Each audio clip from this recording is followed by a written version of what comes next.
Think of the way that one person can make you feel, also the way that one person is only one. Why want that one person who is only, after all, one person?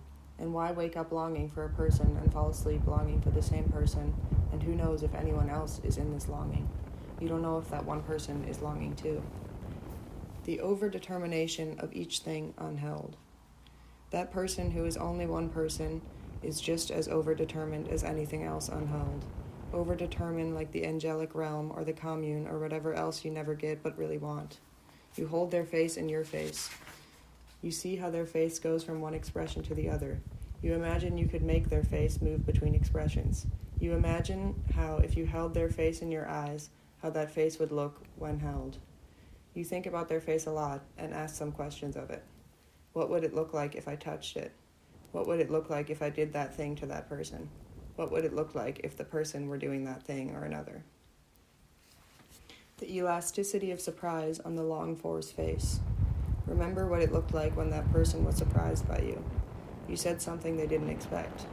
That it was unexpected delighted them from surprise. Then you saw their face in the immediacy and elasticity of surprise. They said, "You just did that surprising thing," and their face was spread open by surprise. You were surprised by their surprise, and your face spread open. Everyone was immediate and elastic then. And remember the grimaces, the person's face in anger. Remember dereliction and affection. Remember the look on the face is pure vulnerable recipient pleasure. Remember the face with its crevices of intellectual effort. Remember how you wanted to trace any crevice. Remember the look of doggish desire. Remember when you were in pleasure and you opened your eyes and looked at the person's too and added it to your own. Remember the look of that face in minor pain. You remember that person's frustration too, and when you caused it. How the frustration slowly took the face and ossified it. How that person's frustration when you caused it could be the opposite of that face's surprise. This is one person, but these were so many different faces then. The 1,000 fictions. These one persons are so many different ones, and even if the one person has never been your lover, you can still remember all of your love in its precise iteration, and all of it in different measures combined. And if that person hasn't been your lover yet, or for whatever reason never will be, you can make 1,000 fictions of when they were. You can think of the time you haven't but did deny the person pleasure. You can think of that time you haven't but did give pleasure freely as if you were just a radiator or the sun. You can think of that person's face when you made that person weep from your own cruelty or sadness. You can think of the time with that one person 1,000 times or 10,000, or even if none of it has been yet or will, for whatever reason, be. The precise method. How do you long like you do? There's the person's face in the morning, then again at night. The person is there in dreams sometimes. You think in your dreams, we will walk through this city, and the city is endless like every other city, until you wake up.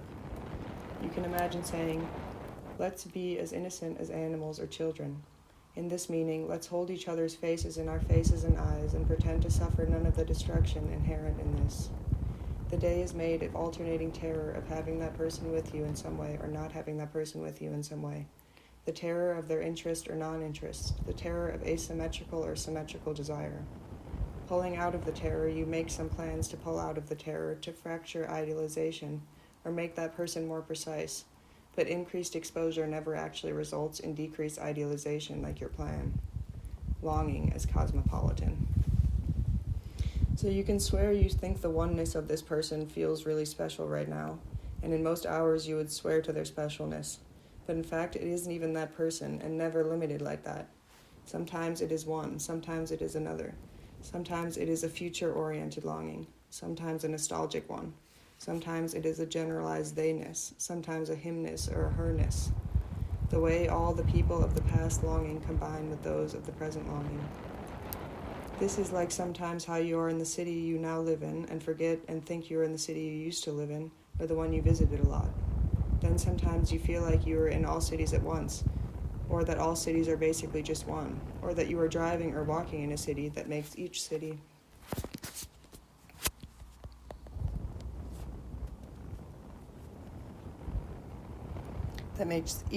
the same, like the dream city you have the one person in.